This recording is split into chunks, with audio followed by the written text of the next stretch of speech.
Vamos abrir, irmãos, as nossas Bíblias nesse instante, na primeira carta de Paulo aos Coríntios, capítulo 11. Primeira aos Coríntios, capítulo 11.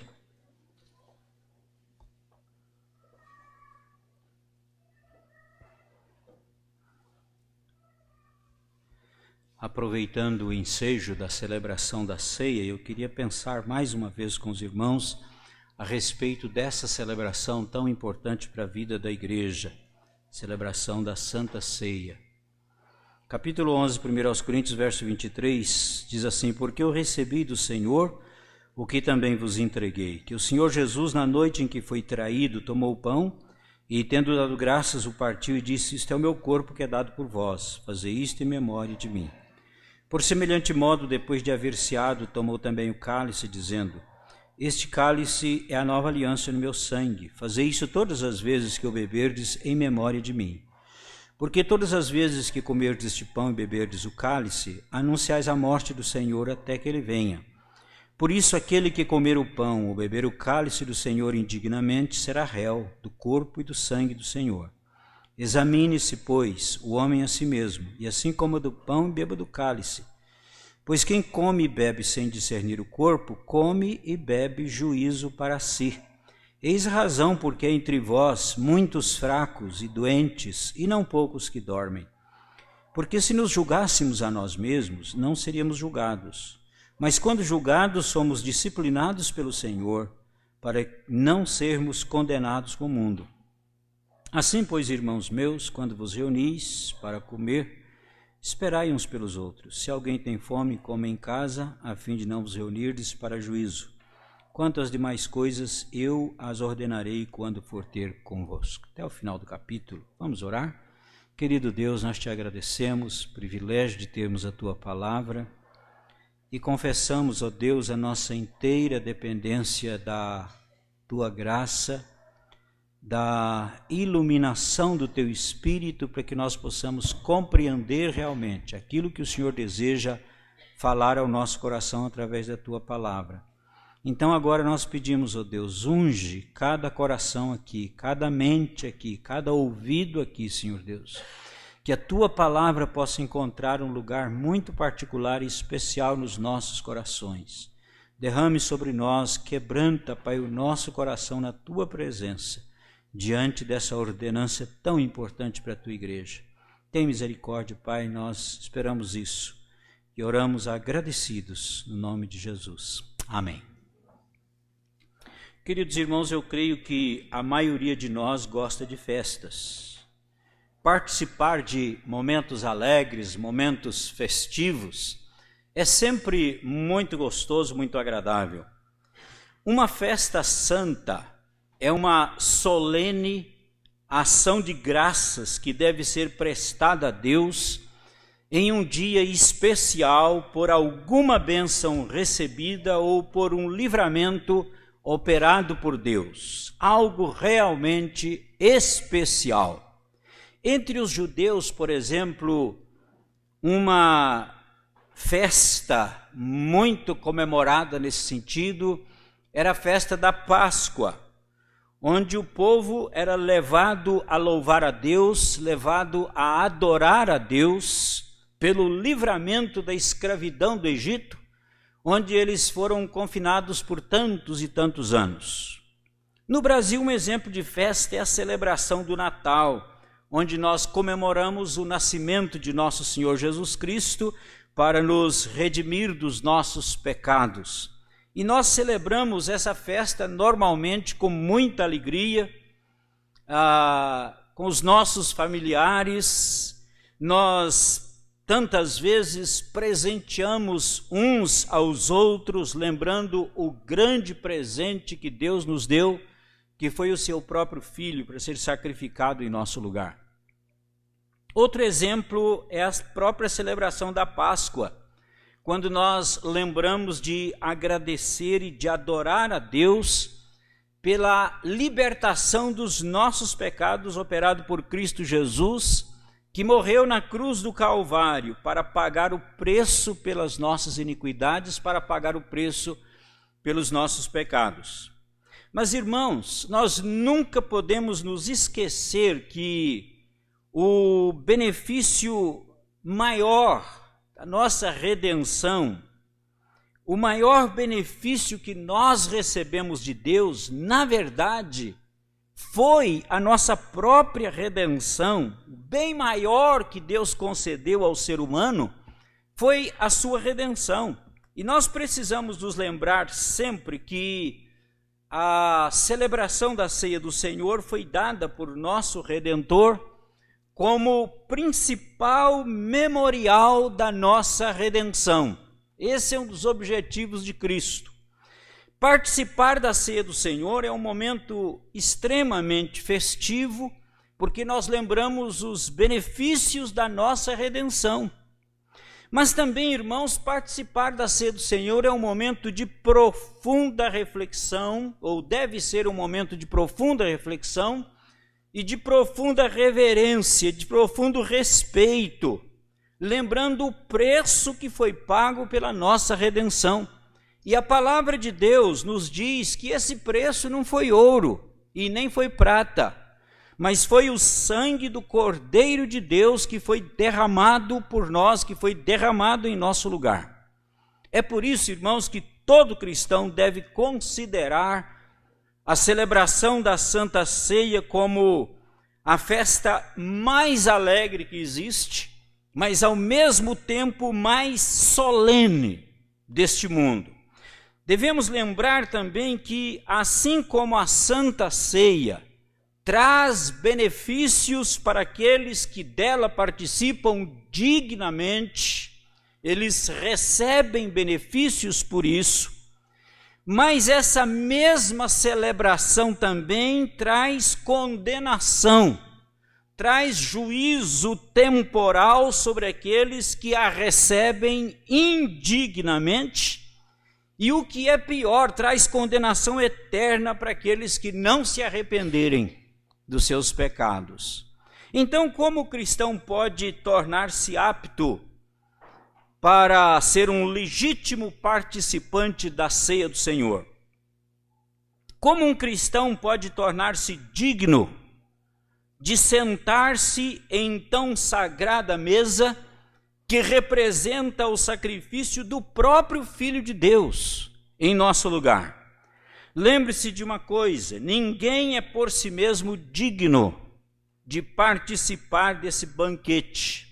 Contudo, irmãos, foi do agrado de Deus aceitar como participante digno aquele que se apropria pela fé da dignidade do Cordeiro de Deus e recebe a ceia com a medida de reverência descrita na própria palavra de Deus.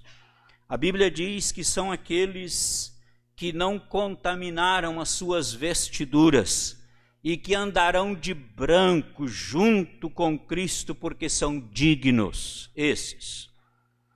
Quem quiser receber o sacramento da ceia com a devida reverência, deve conscientemente passar por 3 passos. E eu queria apresentar para os irmãos nessa noite apenas 2. Talvez numa próxima oportunidade a gente apresente o 3º. Mas eu quero mostrar 2. Quais são esses passos? Em primeiro lugar, o passo da preparação.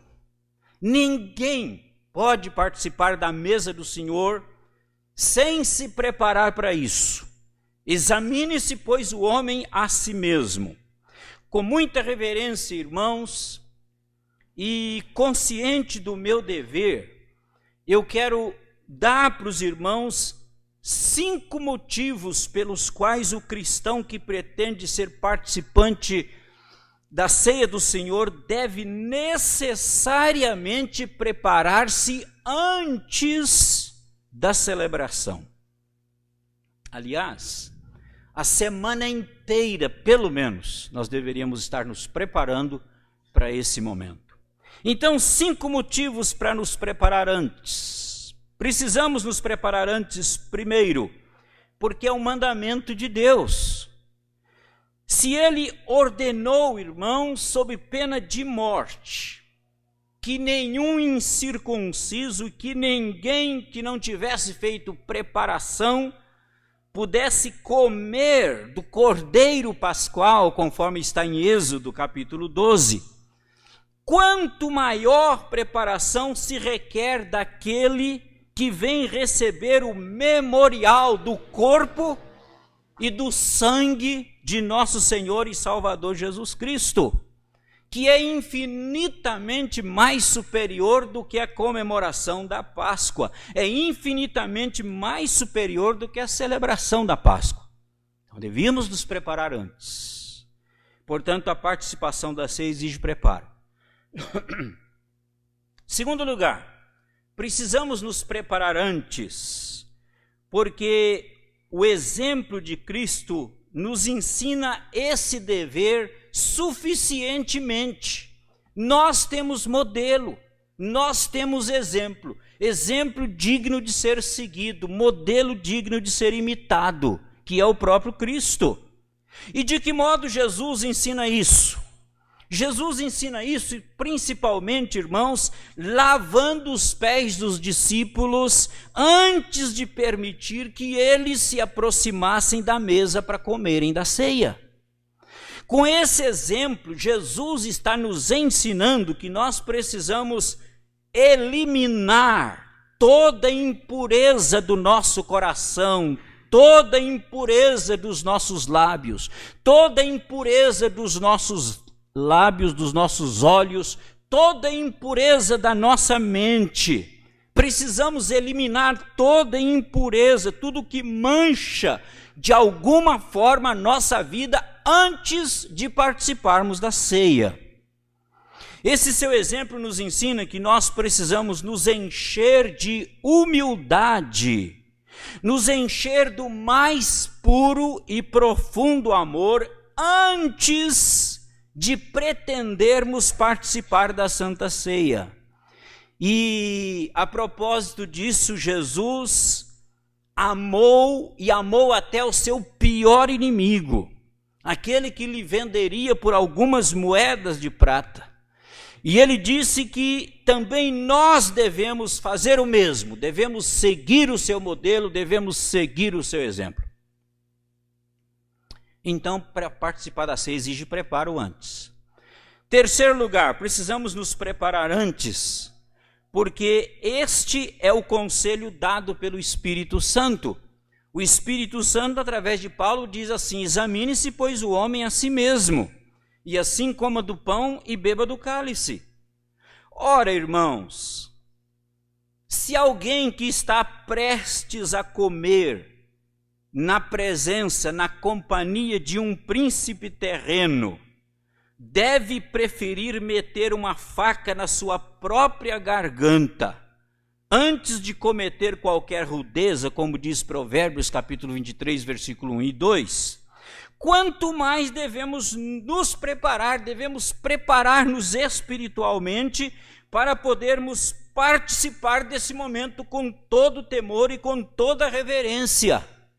Porque nós estamos não diante de um príncipe qualquer, estamos diante do príncipe dos príncipes, do Senhor dos senhores, do Todo-Poderoso.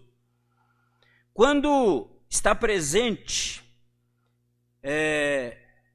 e participa dessa festa, dessa mesa, nós temos que estar lembrando principalmente dessas coisas.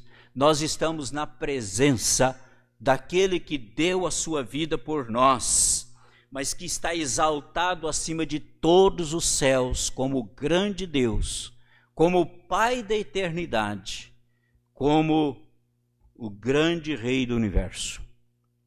Então exige preparo antes. Quarto lugar, precisamos nos preparar antes, porque esta foi uma prática de todos os santos de Deus, antes de se envolver com qualquer mistério divino. Eles se prepararam e se prepararam muito para isso. E aqui está, irmãos, sem dúvida, o mistério dos mistérios, que é a celebração da ceia, embora tenha se tornado algo tão comum para nós. A Bíblia diz que Davi não se aproximava do altar de Deus antes de lavar as suas mãos na inocência. Muito menos devemos nós nos aproximar da mesa do Senhor sem a devida preparação.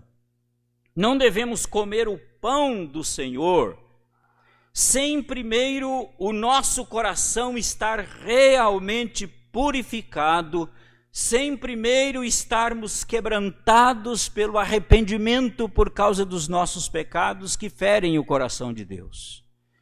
Se o Senhor exigiu de Moisés, se o Senhor exigiu de Josué que tirasse as sandálias dos pés por reverência à sua santidade, quanto mais não deve ele exigir de nós a mesma atitude. Certamente ele espera que ponhamos de lado os afetos e os interesses terrenos quando nós nos aproximamos do lugar onde Cristo mostra as suas mãos, lugar onde Cristo mostra os seus pés, lugar onde Cristo mostra o seu lado ferido para nos redimir de todo o pecado. Irmãos, eu não tenho dúvida que se essa igreja realmente se sente como noiva do Cordeiro de Deus, ela tem que se preparar e se preparar muito, com pureza e com santidade, antes de participar da ceia do Senhor. Quinto lugar, precisamos nos preparar antes, porque Deus sempre feriu com terríveis juízos aqueles que fizeram uso de suas ordenanças sem temor e sem preparação. Deus sempre feriu quem participa de suas ordenanças sem temor e sem preparação. Não poucas vezes Deus feriu com morte os impenitentes. Deus feriu com lepras, por exemplo, Uzias, porque ele desrespeitou o ofício sacerdotal. Além de criticar o sacerdote, ele quis assumir o ofício para si. E a Bíblia diz que ele foi imediatamente ferido por Deus com lepras. O medo de sofrer tal golpe levou Ezequias a orar fervorosamente, rogando a Deus que não ferisse o povo, que precisava tempo para preparar-se a fim de comer a Páscoa. Os irmãos certamente se lembram daquele homem que veio à festa nupcial sem examinar-se a si mesmo. E a Bíblia diz que ele teve os seus pés e as suas mãos amarrados e foi lançado nas trevas, onde há choro e ranger de dentes. Os irmãos sabem pelo texto que lemos que os crentes de Corinto, por falta de examinarem-se a si mesmos, por falta de julgarem-se a si mesmos, antes de participar da ceia do Senhor, Deus lhes enviou terríveis enfermidades. E muitos deles morreram por causa disso. E eu particularmente, isso é coisa minha, creio que Deus acabou com aquela igreja exatamente por causa disso. Porque não havia reverência para com as coisas de Deus. Os crentes de Corinto pagaram muito caro. Paulo chegou a dizer que todo participante indigno come o seu próprio juízo. Come a sua própria condenação, caso não se arrependa.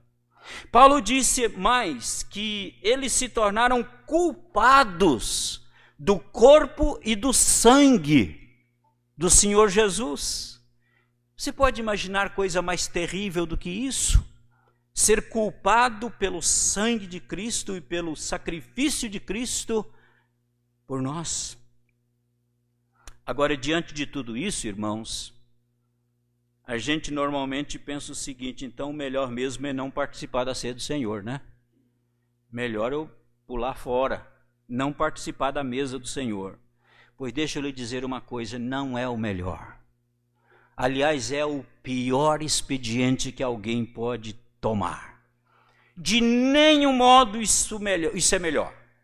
Isso seria, na verdade, a pior saída, porque aí nós estaríamos rumo à condenação eterna, porque seria negligenciar a nossa própria salvação, porque a nossa salvação foi por meio do sacrifício de Jesus Cristo. Por isso, o mandamento de Cristo é o seguinte: tomai e comei, isto é o meu corpo, fazer isto em memória de mim. Nosso Senhor quer e espera que o seu mandamento seja obedecido sob pena de maldição. Esta condenação está reservada para todos aqueles que, participando da mesa do Senhor, o fazem sem refletir naquilo que estão fazendo. Irmãos, esta ordenança foi o maior sinal de amor de Jesus Cristo, que no final da sua vida terrena, ele deixou para os seus amigos a quem ele amou até o fim. A Bíblia diz, tendo amado os seus, ele os amou até o fim. Portanto, a negligência, portanto, o desprezo desta ordenança só pode comprovar o desprezo, só pode comprovar a negligência para com o seu amor e para com o derramamento do seu sangue em nosso lugar. Segundo o critério de Deus, nenhum pecado pode ser mais odioso do que esse. Não existe pior pecado do que esse. Nada impede que você venha livremente à mesa do Senhor, a não ser que você prefira estar sem o amor de Deus a abandonar os seus pecados. Então venha para essa festa nessa noite, mas venha preparado, porque a eficácia dela é proporcional à fé daquele que dela participa. Esse é o primeiro passo, é o passo da preparação. Nós não podemos participar da ceia do Senhor sem preparo. Prepare-se para esse momento, isso é importante. E não deixe de participar, não arrume desculpa. Se você tem pecado a confessar, confesse.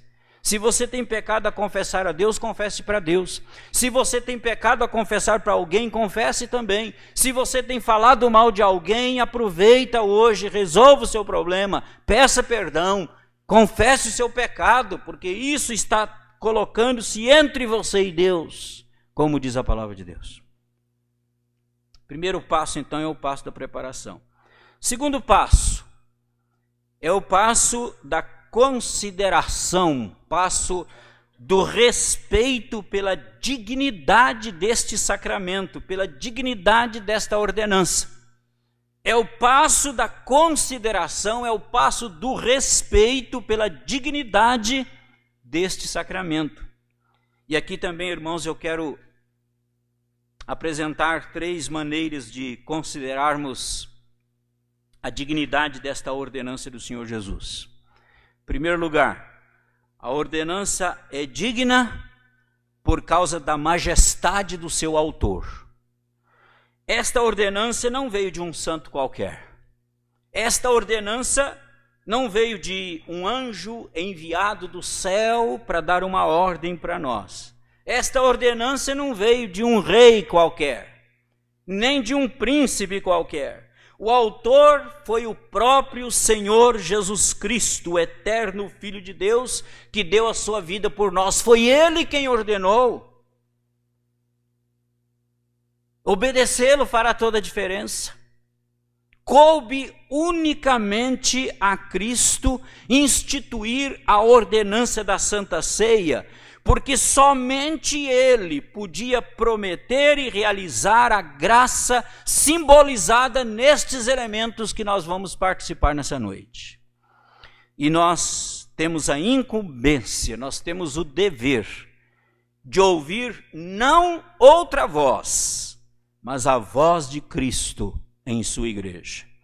Como precisamos, irmãos, como precisamos considerar sagrada, mais do que tudo que nós chamamos de sagrado, precisamos considerar sagrada esta ordem que procede de tão maravilhoso e sublime autor. O Deus forte, o Pai da eternidade, o Príncipe da paz, o Senhor dos senhores, o Criador de todo o universo, foi Ele que deu a ordem. Precisamos obedecer. Segundo lugar, a ordenança é digna por causa das suas partes, diferentes partes. Essa ordem de Cristo compõe-se de 3 partes, irmãos. Preste atenção nisso. Primeiro, os sinais terrenos ou os sinais materiais e o que eles significam. Quais são os sinais materiais? Pão e vinho. Estes são os sinais materiais. O que eles significam? A Bíblia diz: o pão significa o corpo de Cristo partido por nós. E o vinho significa o sangue de Cristo que foi derramado por nós. Pão e vinho significam o sacrifício do Cordeiro de Deus que levou sobre si os nossos pecados. Segundo, a palavra divina e a palavra da instituição realizada pelo próprio Senhor Jesus Cristo. Irmãos, essa palavra pronunciada na celebração da ceia do Senhor faz toda a diferença. Toda a diferença. O pão e o vinho, sem a palavra de Deus, sem a pregação da palavra de Deus, sem a exposição da palavra de Deus, o pão e vinho não são nada mais do que pão e vinho. Mas quando a palavra de Deus é pronunciada, quando a palavra de Deus é pregada acerca desses elementos, eles passam misteriosamente, eles se transformam misteriosamente em meios de graça. Deus está presente com a sua própria ordenança e pronto para realizar tudo aquilo que Ele promete. A palavra divina pronunciada não altera, não muda a substância do pão e nem tampouco a substância do vinho, mas faz deles um meio de graça. E isso, irmãos, altera o uso e altera o nome dos elementos. Preste atenção nisso. O que antes era pão comum, vinho comum, após a pronúncia da palavra, após a pregação da palavra, agora se transforma e são chamados em corpo de Cristo e sangue de Cristo. Isso é o meu corpo que é dado por vós. Isto é meu sangue derramado por amor de vós. E é interessante, irmãos, que Cristo nos ordena fazer isso em memória dele. E ele não nos manda comer simplesmente o seu corpo. E ele não nos manda beber simplesmente o seu sangue. Mas ele nos diz que nós devemos comer o seu corpo, que é partido por nós, e o seu sangue, que foi derramado por nós. E o apóstolo Paulo explica esse ato dizendo que isso é a comunhão do corpo de Cristo e a comunhão do sangue do Cordeiro de Deus. Ele diz assim: porventura o cálice da bênção que abençoamos não é a comunhão do sangue de Cristo? E ele fala assim: e o pão que partimos não é a comunhão do corpo de Cristo? E isso, meus irmãos, significa que nós somos participantes de Cristo, participantes de todos os méritos do seu corpo e do seu sangue, do seu sacrifício em nosso lugar. Dá para entender o tamanho do seu privilégio? Você já pensou nisso? Dá para entender o tamanho do privilégio que temos de nos assentarmos nessa mesa essa noite e participarmos dessa mesa nessa noite. Ah, se você ainda não entendeu isso, você está perdendo o seu tempo. Fugir desse privilégio por não querer me livrar do pecado não é só impiedade, mas é abominação para o Senhor. Paulo vai além e diz que ao participarmos dessa hora, nós estamos expondo a morte do Senhor até que Ele venha nos buscar, para estarmos para sempre com Ele. E o que ele está dizendo é que nós precisamos pregar esse evangelho glorioso até partirmos para encontrarmos com aquele que é a vida da nossa alma. Precisamos pregar este evangelho. Terceiro, as graças espirituais significadas na celebração da Santa Ceia são duas. O corpo de Cristo, considerado como objeto da ira de Deus, ira que deveria ter recaído sobre cada um de nós, porque nós é que merecíamos esta ira. Mas o corpo de Cristo foi considerado objeto dessa ira. Nós merecemos, irmãos, e quando eu estava pensando nisso, eu não tive como não ser quebrantado e chorar. Nós merecemos aquela ira que caiu sobre Jesus Cristo. Nós merecíamos aquela morte. Nós merecíamos. Mas Ele tomou o nosso lugar. E o seu sangue, do mesmo modo considerado, derramado como remissão para os nossos pecados. Isso significa Cristo completo, corpo e sangue. Cristo completo em todos os seus benefícios, oferecidos a todos, mas dado realmente àqueles que creem, àqueles que exercitam a sua fé. Então são três as partes desta maravilhosa e bendita ordenança: o sinal, a palavra e a graça. O sinal sem a palavra, ou a palavra sem o sinal, não pode fazer muita coisa. Os dois juntos, sem a graça de Deus, não traz proveito algum. Mas os três juntos tornam-se uma ordenança eficaz para o participante que participa dignamente. Alguns recebem só o sinal externo, sem a graça espiritual. Ele só come o pão e bebe o vinho. Nada mais do que isso significa que eles não fizeram nada mais do que participar para a própria condenação deles. Como fez Judas, né? Como fez Judas. Mesma coisa. Judas recebeu o pão do Senhor, mas não recebeu o pão que era o próprio Senhor. Ele comeu do pão da mesa, mas não comeu do pão da vida. E Jesus diz: quem não come da minha carne não tem parte comigo. Alguns recebem a graça espiritual sem o sinal externo. E esses, apesar de não ter participado do sinal externo, estão salvos. Porque eles participaram da graça, como o ladrão que se converteu lá na cruz. E muitos irmãos morrem sem receber o sinal, nem a graça.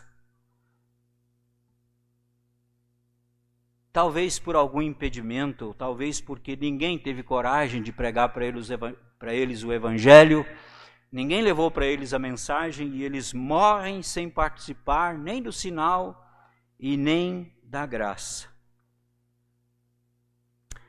Mas os participantes dignos, para sua consolação e edificação, recebem tanto o pão como o vinho como sinal da ceia do Senhor. Cristo escolheu o pão e o vinho como sinal externo dessa bendita ordenança. E eu fiquei me perguntando por que Cristo escolheu o pão e o vinho.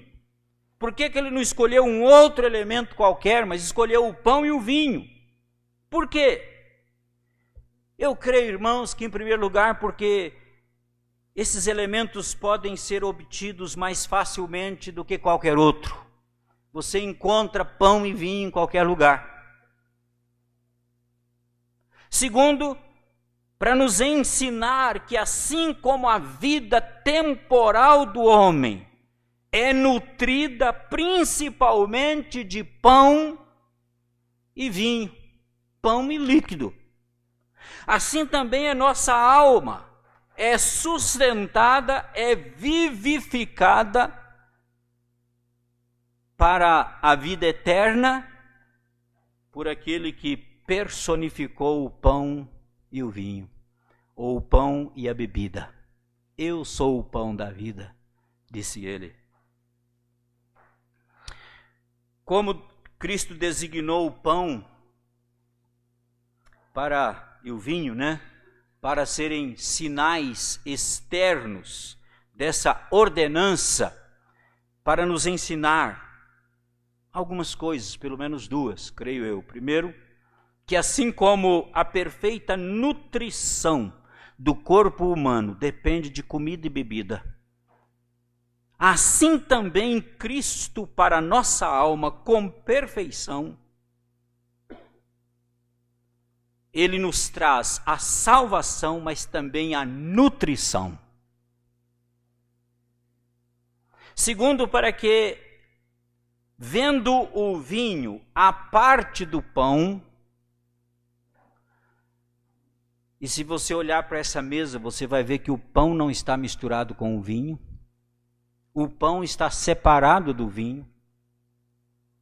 Então, vendo o vinho à parte do pão, precisamos nos lembrar que todo o seu sangue, precioso sangue, foi derramado do seu corpo para a remissão dos nossos pecados.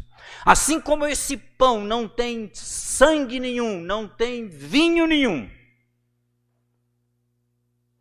todo o sangue de Cristo foi derramado para nos redimir dos nossos pecados. Os sinais externos, irmãos, nos são oferecidos na celebração da ceia do Senhor, e nós os tomamos, nós nos apropriamos deles, e nós os comemos com a nossa boca, fisicamente falando. A graça espiritual nos é oferecida do céu, e nós a recebemos através da apropriação também. Só que agora não é mais apropriação com a mão, mas é apropriação pela fé.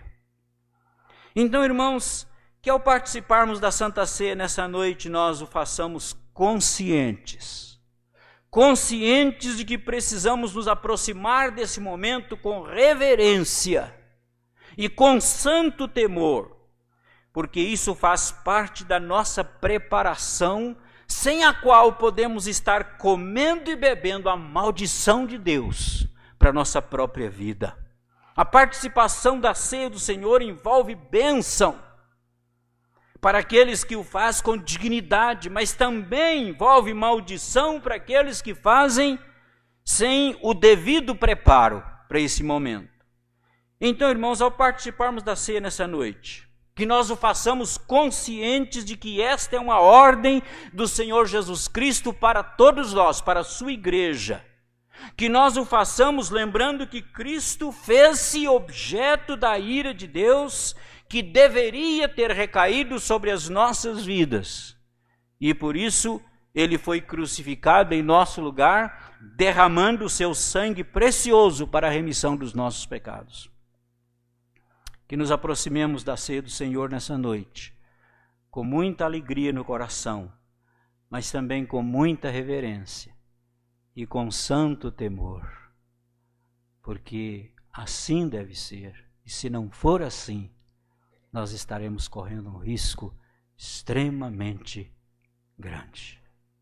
Curve sua cabeça, vamos orar. Ore agora.